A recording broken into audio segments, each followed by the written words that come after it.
I'm Dean Leander Harding. I'm the Dean of the Cathedral of All Saints here in Albany. Taking care of a great cathedral like this is a labor of love. We do it for God's sake.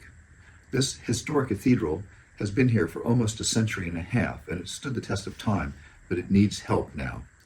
We recently commissioned a strategic study on the condition of the cathedral by our architects and have been told that we need perhaps as much as $10 million in critical repairs and restorations. In this video, our cathedral's construction overseer, Roger Murman, will outline both what we've done to preserve this grand and holy place, as well as what we need to do soon to address current structural issues. After seeing this message, we hope you'll join us in supporting this great holy place for the sake of our whole community. And we pray that you will help us keep this great cathedral standing for another 150 years for the glory of God and the service of our community. Thank you. A great deal of work has been done to date to correct a number of deficiencies in this building that go back to the 2010s. We were able to complete a number of projects, roof work that dealt with deficiencies in the roof in multiple locations. And the cost of that was about $94,000. Exterior masonry restoration to the tune of about $230,000. Interior electrical cleanup for about $2,000. We had a number of interior masonry needs that were corrected for about $73,000. Roof diverters, which took water that was running off the roof and then running down masonry fascia and then penetrating into the fascia, deteriorating the masonry joints, and the diverters were scuppers, in other words, to make the water go away from the face of the building. We had a significant structural issue with the choir room where one of the exterior walls was bowing out, and we hired a structural engineer to design a fix. The fix was implemented, and we spent $139,000 on that. Last year, we did the first two phases of an electronic lock project, done at about $20,000 cost. We now have a third phase that is about to begin early next month. I mentioned the north organ attic. We got a settlement from our insurance company, $157,000 to correct the damage that was done. Also connected with the north organ attic, we implemented an interior roof that was designed to divert any further leaks from that roof away from the organ pipes. Because once the wooden organ pipes are soaked, it costs a great deal of money to repair them. There were leaks over the pre-sacristy, a continual problem that were fixed for about $17,000. The city notified us that we had to replace our water service on Elk Street because it was probably lead, and it turned out, yes, it was. That cost us $4,000. We were supposed to get some reimbursement from the city, but I'm not sure that's arrived yet. In that period, the Dean's Roundtable was formed, and that is a group that gathers around our dean once or twice a year. It's kind of a think tank composed of a number of noteworthy people from the Capital District that help form some policies that can help the dean direct the congregation. And then the Pioneer Foundation was also founded. Pioneer Foundation is a 501c3, not-for-profit, totally separate from the cathedral. The intent of the Pioneer Foundation was to be a vehicle to acquire funding for non-religious purposes, particularly for repair and renovation of the building itself. We are now at the Northwest Garden. The name is rather deceiving because we don't have parterres of flowering plants or prune shrubs, but this is a garden in the sense of a gathering space. And what the program that we gave to the state in order to get our funding was we needed the money to, number one, rehabilitate a number of masonry issues here, but also to create a public gathering space that could be used for public presentations, musical presentations, readings, and so on. So part of that was to renovate what we call this belvedere, which is a raised platform for overlooking a place. And to remove this rickety old handicap ramp and move it to the other corner of the building. This handicap ramp continues to function, but it doesn't look very good. Okay. A number of other things happened. We had some roof damage on the north side that was caused by falling ice that damaged a couple of historic ridge caps and made holes in the roof that then leaked down into a chamber that contained large wooden organ pipes and damaged those pipes. And we were fortunate enough to get an insurance settlement that helped cover almost all of that cost. But that is indicative of what happens here when we have Mother Nature working on a building that's over 100 years old. Much deterioration takes place to the masonry, to the roofs, to the windows, to the wood elements, to everything. We executed a capital campaign that began around 2021, completed in 2023. And with the monies that were received through that capital campaign, plus monies that had already been appropriated by the cathedral, plus monies that we were awarded from the Albany Episcopal Diocese, we were able to complete a great deal of reparation work. Okay. We're now in the nave of the cathedral, and there are a number of things I can point out here that are needs. The closest has to do with the north triforium windows, which are up above there. They are unreinforced leaded glass, and one of our condition studies indicated that they were subject to being blown in by heavy north winds, so those windows need to be replaced. If you look further towards the chancel in the nave, you can see there's a large section of seats that are pretty dark. We have a number of bulbs in fixtures that need to be replaced. We know that we can reach the nave lights with a telescoping lift, which is fairly readily available. The lights in the choir and the chancel are high enough so that they require an atrium lift.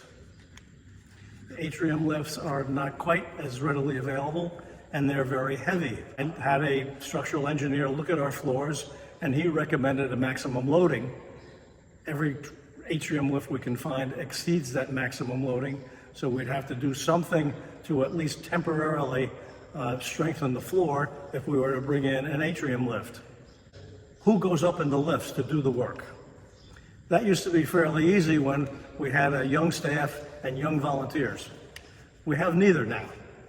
And someone needs to volunteer to go up in the lift and do what's needed. Beyond that, all of the lamps in every part of this cathedral except the Lady Chapel and downstairs are incandescent, and we would like to replace those with LED lights. So add that to the mix, and we have a project that we have been unable to figure out how to do. Behind me is a forward section of seating, which you can see is fairly dark. And why is it dark? Well, because the lighting array up above that has 6 canisters has only one bulb that's operational.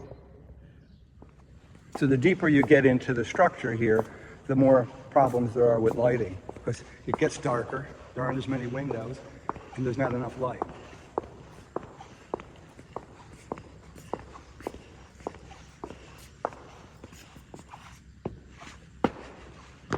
So right now, all the available lights are on. Yeah, we're standing now in the choir, which coincidentally is where the choir sits. And beyond us, beyond the altar rail, is what's called the chancel. All these spaces are lighted by lights that are high up, the highest of which used to require a 60-foot extension ladder to reach. It required 2 or 3 hefty individuals to wrangle it up, and then somebody who would climb up the ladder, risking life and limb, to change the bulbs. We don't have that kind of help anymore. Also, if you look at the great east window, two magnificent mosaics on either side of that used to have lights trained on them, which would accentuate their beauty. Those lights need to be relamped, but we can't get up there to do it.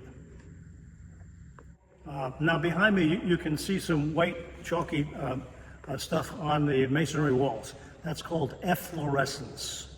That forms when water leaks in through the porous masonry products, either brick or stone. As it passes through those elements, it picks up the natural acids and other chemicals that are part of the matrix of the stone or masonry. And when it comes out through the inside, it's all wet and it evaporates. But when it comes through the stone and the brick, it begins to concentrate all the acids. And efflorescence like that becomes quite corrosive. Now, what happens? Masonry products begin to fall off.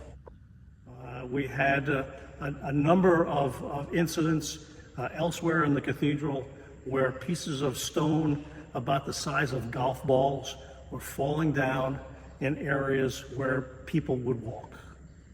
So we had those corrected, but we have things like this that pervade the whole cathedral. And we see stone particles shaling off the surface and falling down because of the deterioration. Now we know how to fix that. We had that same issue in the two side chapels. We had a mason come in and rehabilitate those walls, and now they look great. No more efflorescence. Well, efflorescence is a product of previous leaks. The efflorescence you see now, the leaks that cause those have been repaired, but the efflorescence remains. We're now in the choir room. This is where the choir does its rehearsals. The choir members have lockers about here. Early in the 2010s, it was discovered that this east wall was bowing out significantly, so much so that you could notice it from the street. And so we hired a structural engineer to evaluate the problem and come up with a solution. We hired a contractor. We raised funds principally from one individual to execute the project. And the project was fairly simple, although not inexpensive.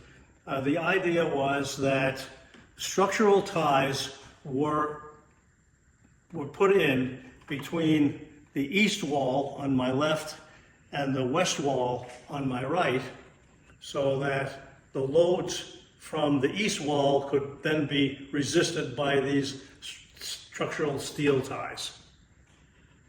Another aspect of this room was there were chronic leaks at either end of the room. And as you can see, there are some beautiful pieces of furniture in here that wouldn't like leaks very well. One of our drone flights showed that there was damage to the two finials at the peak of on each side. Those finials were repaired during our latest roof project, and what do you know? No more leaks. We are now in the undercroft beneath St. Albans Chapel on the north side of the cathedral. Behind me, you can see a number of problems. There is the kind of dirty white pipe that is all at various angles is a retired steam pipe. It is not connected to the steam system anymore. It has no function, but last year we discovered that it had come loose from its moorings into the ceiling joists and is now fallen down, resting primarily on a water line that used to serve the choir restroom. The water line is the only thing that's holding it up. We hired a concern to test the coating around the steam line to find its asbestos-containing material. So we have a contract now with our CM, our construction manager, to abate and remove the pipe, this former steam pipe, to replace the water line with one that's not kinked, so that the choir restroom can then be once again supplied with water. This is indicative of a lot of areas around the cathedral where the old steam pipes are encased in asbestos. Fortunately, it's not friable, so we can live with it. But if we ever get several millions of dollars, we'll go through the whole cathedral and do an asbestos abatement. All right. Okay, we're now looking at part of what was to have been part of the Northwest Garden project. That being a rebuild of the stairs that come down from the north transept that you can see in the background here that are sprouting a whole bunch of weeds. And the original thought was that the stairs could be rebuilt in place at a fairly reasonable cost.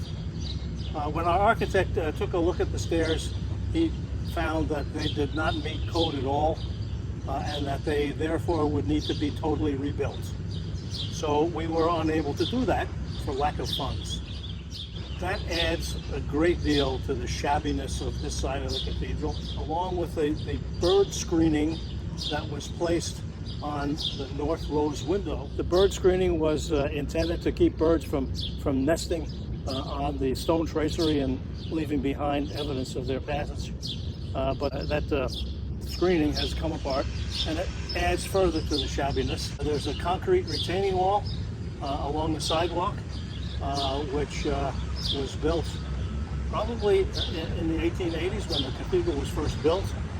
It's certainly showing its age, and part of what we wanted to do with the Northwest Garden project was to face it with some stone that would be consistent with the cathedral, and put a decent railing up there. We also wanted to rebuild the stairs down from the landing at the bottom of the north transept stairs down to the sidewalk over here, which are falling apart. The west rose window, which has alternative names, one of which is Angels in Glory, the other of which is Adoring Angels. It's probably the single most valuable work of art here in the cathedral. It was executed by John Lafarge, who was a famous stained glass artist in the 1800s and early 1900s. His name may be unfamiliar to some people, but his protege's name probably is not. He taught Louis Comfort Tiffany everything he knew. We had a stained glass expert from Massachusetts do a condition study for us some years ago. She identified about $500,000 worth of repairs that were needed then, with escalation and so on. That may be closer to $1 million. But it is a beautiful work of art and in serious need of repair.